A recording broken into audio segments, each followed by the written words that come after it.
Om Shanti. Good morning सभी भाई बहनों को। आज बाबा के महावाक्य हैं 13-10-23 प्रातः मुरली। ओम शांति। बाप दादा मधुबन। बाबा बोले, मीठे बच्चे धीरज रखो, अब तुम्हारे दुख के दिन पूरे हुए, सुख के दिन आ रहे हैं। निश्चय बुद्धि बच्चों की अवस्था धैर्यवत रहती है। कैसे बच्चों की अवस्था धैर्यवत रहती है? प्रश्न है, किसी भी हालत में मुरझाइश ना आए, इसकी सहज विधि क्या है? किसी भी हालत में मुरझाइश ना आए, इसकी सहज विधि क्या है? उत्तर में बाबा ने दिया है, ब्रह्मा बाप का सैंपल सदा सामने रखो। इतने ढेर बच्चों का बाप, कोई सपूत बच्चे हैं तो कोई कपूत है, कोई सर्विस करते हैं, कोई डिस सर्विस करते हैं, फिर भी बाबा कभी मुरझाते नहीं हैं, घबराते नहीं हैं। फिर तुम बच्चे क्यों मुरझा जाते हो? तुम्हें तो किसी भी हालत में मुरझाना नहीं है। गीत है, धीरज धर मनुआ, सुख के दिन आए की आए। ओम शांति। धीरज धर मनुआ मनुष्य को नहीं कहा जाता, मन बुद्धि आत्मा में है ना, यह आत्मा को कहा जाता है।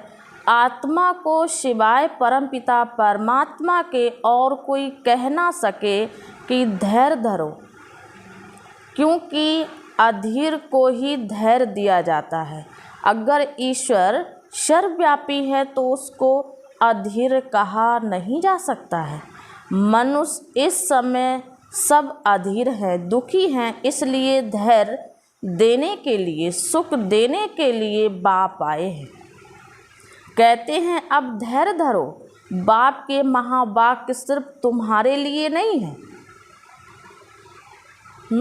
वास्तव में सारी दुनिया के लिए है। सारी दुनिया आहिस्ते आहिस्ते सुनती रहेगी। जो सुनते हैं वह आते रहते हैं। सबका सद्गति दाता दुख हरता एक बाप ही है। यह है ही दुख की दुनिया। बच्चे समझते हैं अभी हमारे मुक्ति, जीवन मुक्ति के दिन व कलयुग पतित दुनिया से छुटकारा पाने के दिन है। क्या है? किससे छुटकारा पाना है? तुम्हारी बुद्धि में यह है, सो भी नंबर बार पुरुषार्थ अनुसार। सबको यह धैर्य नहीं है कि अभी हम इस दुख की दुनिया से छुटकारा पाए अपने सुख धाम जाएंगे। तुम बच्चों को भी अस्थायी निश्चय रहना चाहिए, हमारे सुख के दिन अब आ रहे हैं। अगर श्रीमत पर चलते रहेंगे तो इसमें आशीर्वाद व कृपा आदि की बात नहीं है। बाप बैठ पढ़ाते हैं, सहज स्वराज योग सिखलाते हैं। पढ़ाई को नॉलेज भी कहा जाता है। तुम बच्चों को श्रेष्ठ मत दे रहे हैं। पहले पहले तो अटल निश्चय चाहिए। बाबा कहते पहले पहले तो अटल निश्चय चाहिए, फिर कभी वह नीचे ऊपर नहीं हो सकते हैं। गाते हैं ना, परवाह थी पार ब्रह्म में रहने वाले की, वह पा लिया तो बाकी क्या चाहिए। यह तो निश्चय है ना। उस बाप से स्वर्ग का वर्षा मिलना है तो धैर्य पहले ही अस्थाई मिल जाता है। यह है अविनाशी धैर्य। बाबा क्या कह रहे हैं? यह है अविनाशी धैर्य। फिर कहते हैं जब से ज्ञान में आया हूँ तो विघ्न बहुत पड़ते हैं, धंधे में भी घाटा हुआ है। बाबा कहते हैं ऐसे मत समझो, ज्ञान में आए हैं तब विघ्न पड़ते हैं। ये तो दुनिया में होता ही रहता है, इनसे डरना नहीं है। कभी शुक्र की दशा, कभी राहु की, कभी किसकी दशा बैठती है। चलते चलते फा हो जाते हैं। राहु की दशा कड़ी होती है, माया खा जाती है तो काले का काला बन जाते हैं। माया थप्पड़ लगाए एकदम काला मुंह कर देती है। माया की भी जीत होगी ना, सिर्फ बच्चों की जीत हो फिर तो झट राजधानी स्थापन हो जाए। उस्ताद को भूल जाते हैं तो माया थप्पड़ मारती है। माना बाबा को भूल जाते हैं तो माया अपना काम कर देती है। ऐसे रूहानी साजन को सजनी भूल जाती है। ये भी वंडर है ना। बाबा कहते हैं ये भी वंडर है। रूहानी साजन को सजनी भूल जाती है, ये भी वंडर है। अच्छा, धारणा के लिए मुख्य सार बाबा ने दिया है। पहला पॉइंट, योग बल से पतित दुनिया को पावन बनाने में बाप का मददगार बनना है। याद की यात्रा में रेस्ट नहीं लेनी है। बाबा क्या कह रहे हैं? याद की यात्रा में रेस्ट नहीं लेनी है। ऐसी याद हो जो सामने वाला अपना शरीर भी भूल जाए। ऐसी प्रैक्टिस करो कि सामने वाला अपना शरीर भी भूल जाए।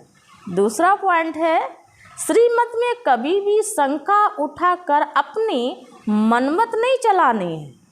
हर बात में राय लेते उसमें अपना कल्याण समझकर चलना है। वरदान बाबा ने दिया है, सहयोग की शुभ भावना द्वारा, सहयोग की शुभ भावना द्वारा रूहानी वायुमंडल बनाने वाले मास्टर दाता भव। जैसे प्रकृति अपने वायुमंडल के प्रभाव का अनुभव कराती है, कभी गर्मी कभी सर्दी, ऐसे आप प्रकृति जीत सदा सहयोगी सहजयोगी आत्माएं अपनी शुभ भावनाओं द्वारा रूहानी वायुमंडल बनाने में सहयोगी बनो। वह ऐसा है, वह ऐसा करता है, यह नहीं सोचो। कैसा भी वायुमंडल है, व्यक्ति है, मुझे सहयोग देना है। बाबा क्या कह रहे हैं? कैसा भी व्यक्ति है, कैसा भी वायुमंडल है, लेकिन मुझे सहयोग देना है। दाता के बच्चे सदा देते हैं, तो चाहे मनसा से सहयोगी बनो, चाहे वाचा से, चाहे संबंध संपर्क के द्वारा, लेकिन लक्ष्य हो सहयोगी जरूर बनना है। स्लोगन, इच्छा मात्रम अविद्या की स्थिति द्वारा सर्व की इच्छाओं को पूर्ण करना ही कामधेनु बनना है। इच्छा मात्रम अविद्या की स्थिति द्वारा सर्व की इच्छाओं को पूर्ण करना ही कामधेनु बनना है। ओम शांति, ओम शांति।